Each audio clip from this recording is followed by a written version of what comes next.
अगर आप सभी एस्पिरेंट एसबीआई के पीओ और आईबीपीएस के पीओ एग्जाम को टारगेट करते हैं तो इस एग्जाम की तैयारी शुरू कर दीजिए, क्योंकि जब इसके नोटिफिकेशन आएंगे तो आपके पास होंगे समय कम। दोस्तों, कोई इधर उधर में आपके टाइम को बर्बाद नहीं करना है। आप सभी के सामने अप्रोक्सीमेशन का पहला क्वेश्चन, इसको सॉल्व कर लीजिए। अच्छा, सॉल्व कर, कम समय में सॉल्व करना नहीं होगा, घबराइएगा नहीं दोस्तों। ये 2024 में पूछे गए सभी क्वेश्चन होंगे आज के सेशन में। आज के सेशन में जो भी क्वेश्चन आपके सामने होंगे दोस्तों, वो क्वेश्चन 2024 में पूछे गए, समझ गए। अच्छा, कम समय, जितना कम समय लीजिएगा उतना ज्यादा नहीं हुआ। आइए दोस्तों, कम समय नहीं हो दोस्तों, आइए अब हम बताते हैं क्या करना है, कैसे करना है। ये बात है 34.98% अप्रॉक्स में है तो 35%, कितने का दोस्तों, तो 299, मतलब कि 300 का दोस्तों 35%, डबल जीरो खत्म किया, 35 दिया 105, कितना हो गया दोस्तों 24.97, मतलब 25%, कितने का दोस्तों, तो 3.98, मतलब 400 का। 400 का 25% कितना हो जाएगा दोस्तों, 100 हो जाएगा। 100 इसमें जोड़ दीजिएगा तो 205x बराबर। क्या समझ में आया दोस्तों पहला क्वेश्चन? अच्छे से समझ में आया पहला क्वेश्चन दोस्तों, इसमें कोई प्रॉब्लम नहीं। दूसरा क्वेश्चन सॉल्व करिए। चलिए दोस्तों, दूसरा क्वेश्चन को सॉल्व करिए, देखते हैं आप कितना सोच पाते नंबर के प्रति। चल इस लेवल के अभी प्रैक्टिस कर रहे हैं, जब एग्जाम होंगे उससे पहले सेशन चलेगा दोस्तों। सेशन ये चलेगा कि एसबीआई पीओ 2026 में कैसे करना है, समझ में। चलिए दोस्तों, अच्छा हुआ क्या, तो इतना समय नहीं लेना मेरे भाई, इतने समय के लिए टाइम ही नहीं है, समझ में। आइए दोस्तों, क्या पड़ा, 224 है, 224 क्या हो जाएगा दोस्तों, तो 224 से 225 हो जाएगा। कितने का होता है दोस्तों, तो 15 का होता है। ये कितना हो जाएगा दोस्तों, 8/4, 4 से 2, तो कितना हो गया दोस्तों 17x बराबर। क्या समझ में आया दोस्तों दूसरा क्वेश्चन? अच्छे से समझ में आया। तीसरा क्वेश्चन सॉल्व करिए। तीसरा क्वेश्चन को सॉल्व करिए।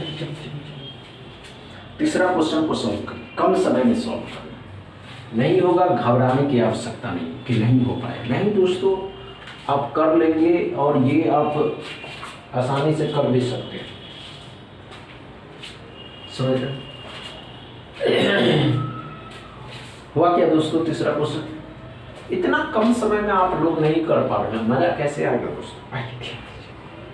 थर्ड नंबर क्वेश्चन एकदम इजी है, इतने इजी है ना, आप आसानी से कर सकते हैं। आइए दोस्तों, 14/7%, मतलब कितना हो जाएगा दोस्तों, इसका फ्रैक्शन वैल्यू 1/7, ये 700 हो जाएगा। 7 कट गया, मतलब 100 हो जाएगा। यहाँ पे 13 है, यहाँ पे 12 है, तो कितना हो जाएगा दोस्तों 120 और 36, 156 इसमें जोड़ दीजिएगा, 256x बराबर। क्या समझ में आया दोस्तों तीसरा क्वेश्चन? अच्छे से, कोई प्रॉब्लम नहीं हुआ तीसरा क्वेश्चन में।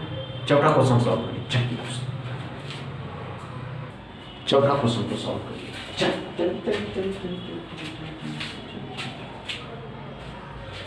कम समय में समझ रहे हैं। चलिए, अच्छा, इतना नहीं सोचना है कि नहीं हो पाएगा, नहीं, आप कर सकते हैं। आपके अंदर जो जुनून है वो किसी में नहीं, और आप जो कर सकते हैं वो कोई और नहीं कर सकता है। ये बात आप अच्छे से समझते हैं दोस्तों। आइए ध्यान दीजिए, ये दोस्तों 6.97 का स्क्वायर, तो कितना हो जाएगा दोस्तों 7 का स्क्वायर 49, 8 का स्क्वायर 64, 7 और 4 28 इसमें जोड़ दीजिएगा तो 77 में से 64 घटाइएगा दोस्तों तो 13x बराबर। क्या समझ में आया दोस्तों चौथा क्वेश्चन? अच्छे से समझ में आया। पांचवा क्वेश्चन सॉल्व करिए। चलिए दोस्तों, पांचवा क्वेश्चन को सॉल्व करिए। अच्छा, सॉल्व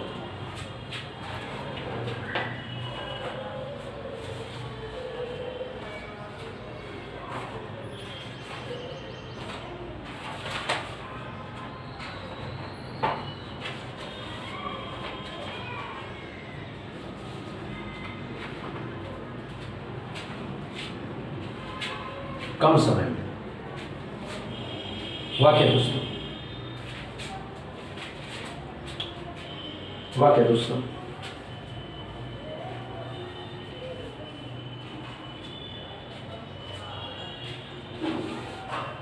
हुआ क्या दोस्तों? हुआ या नहीं हुआ? नहीं हुआ दोस्तों? आइए, क्या करो दोस्तों, ध्यान से देखिए, कुछ नहीं करना है, अच्छे से समझ में आ जाएगा। ये 8 हो जाएगा, ये 4 हो जाएगा, गुना कर देना 4/2 के साथ, 4 2 से 4, x बराबर 4 दोस्तों। क्या समझ में आया 5वां क्वेश्चन दोस्तों? अच्छे से समझ में आया? अच्छे से समझ में आया, इसमें कोई प्रॉब्लम नहीं, कोई प्रॉब्लम नहीं दोस्तों। 5वां क्वेश्चन समझ में आया दोस्तों? अच्छे से समझ में आया? समझ में आया हो तो वीडियो को दबा के शेयर करिएगा, लाइक करिएगा, चैनल को सब्सक्राइब कर लीजिएगा। थैंक यू दोस्तों।